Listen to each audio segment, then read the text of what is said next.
Warahmatullahi wabarakatuh. Kelas 8 di pertemuan sebelumnya kita sudah belajar relasi ya. Relasi itu hubungan. Nah, relasi ini terbagi dua. Di dalam relasi itu ada yang namanya fungsi atau pemetaan dan ada yang namanya korespondensi satu-satu. Korespondensi satu-satu. Nah, hari ini kita mau membahas tentang fungsi. Kita lihat di LKS-nya dulu ya. Nih. Fungsi. Di sini dikatakan bahwa fungsi adalah suatu relasi khusus antara dua himpunan, misalnya himpunan A dan himpunan B, yang memasangkan setiap anggota A dengan tepat satu. Jadi setiap anggota A ini hanya boleh dipasangkan dengan satu anggota B. Ya, nanti kalian baca lagi kelompoknya penjelasannya di sini di LKS. Jadi dalam fungsi itu syaratnya himpunan A dan himpunan B tidak boleh himpunan kosong, dan pasangan setiap anggota A tidak boleh lebih dari satu. Setiap anggota A ini harus punya pasangan di anggota B, tetapi anggota B ini tidak mesti punya pasangan di anggota A. Gitu ya. Contoh nih, misalnya gini. Contoh misalnya seperti ini. Misalnya ada permasalahan seperti ini. Pak Jul adalah ayahnya Dika. Pak Joni ayah dari David dan Daniel. Pak Ali punya 3 anak, Ani, Budi, dan Wati. Sedangkan Pak Rustam tidak punya anak. Nah, A itu adalah himpunan anak dan B adalah himpunan ayah. Gambarkan dengan diagram panah ya. Jadi yang A ini anak-anak, yang B ini bapak-bapak. Relasinya atau fungsinya adalah anak dari. Nah, berdasarkan cerita di atas ya. Dika itu anaknya Pak Zul. Kita tarik tanda panah ke sini. David itu anaknya Pak Joni. Oh, Daniel juga anaknya Pak Joni. Ani itu anaknya Pak Ali. Budi juga anaknya Pak Ali. Wati juga anaknya Pak Ali. Nah, ini namanya fungsi. Jadi, setiap anggota himpunan A cuma boleh milih satu. Lihat deh, Dika itu anaknya Pak Jul. Gak mungkin si Dika ini anak Pak Jul juga. Lalu aku anaknya Pak Joni juga. Soalnya Pak Joni baik. Atau aku anaknya Pak Rustam juga. Kasihan Pak Rustam tidak punya anak. Jadi tidak boleh bercabang sebelah kirinya ya. Jadi kalau dengan diagram panah ciri-cirinya fungsi itu, yang sebelah kirinya tidak boleh bercabang seperti ini tidak boleh. Dan setiap anggota di A ini harus punya pasangan, harus milih. Setiap anak ini punya bapak, anak siapa. Tetapi di anggota B tidak selalu punya pasangan di A. Kayak Pak Rustam ini dia tidak punya pasangan di A. Ya, jadi kalau pakai diagram panah seperti itu. Nah, lalu yang namanya fungsi itu ada yang namanya domain, kodomain, dan range.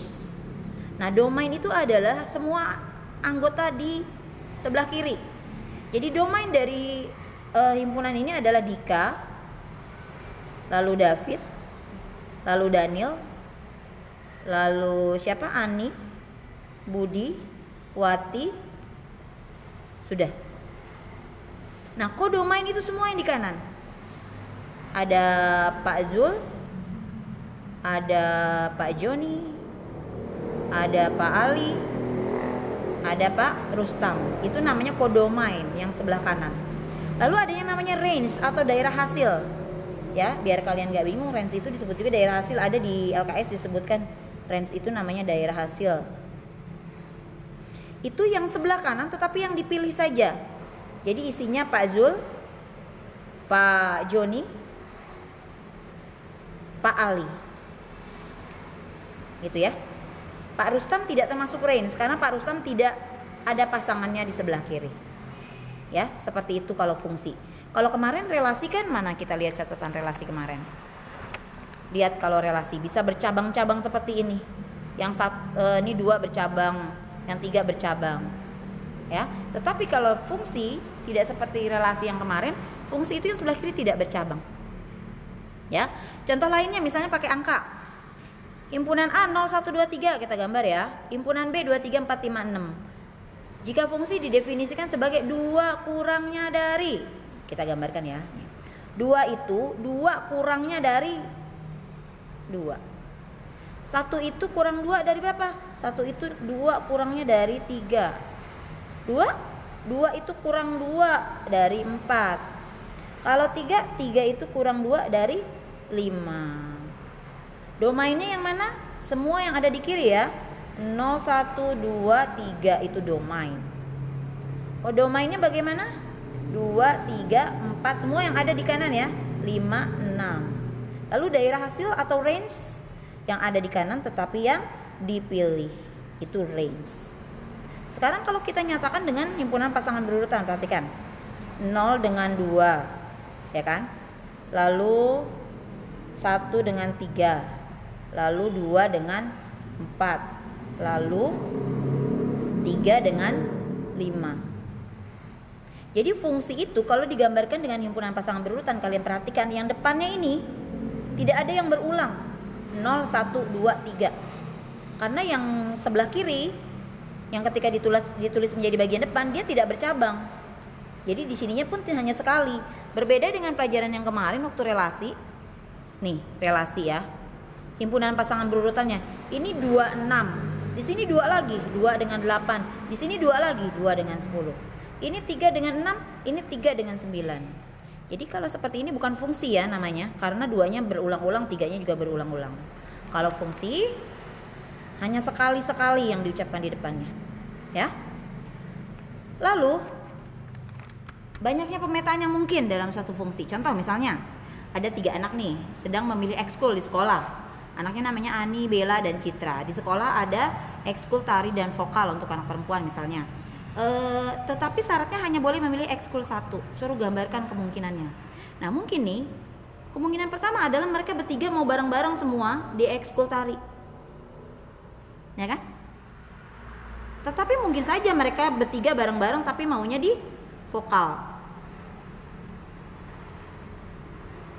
Tapi bisa aja kan si Ani maunya tari, ya kan? Tapi Bella sama Citra maunya vokal.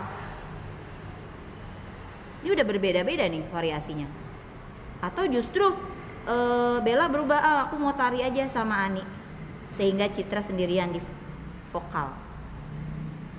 Atau lalu Citra pindah ke vokal, lalu Aninya Bella sama Citra pindah ke tari, Aninya pindah ke vokal. Jadi bisa bermacam-macam. Jadi pertanyaannya adalah berapa kemungkinan fungsi yang terjadi, pemetaan yang terjadi antara himpunan A ke himpunan B. Gak mungkin kita gambarin semuanya, makanya kita pakai rumus. Nah pakai rumusnya itu ini, banyaknya pemetaan dari A ke B itu rumusnya B pangkat A. Sebaliknya pemetaan dari B ke A rumusnya A pangkat B. Ini B kecil artinya banyaknya himpunan B, A kecil artinya banyaknya himpunan A. Nah,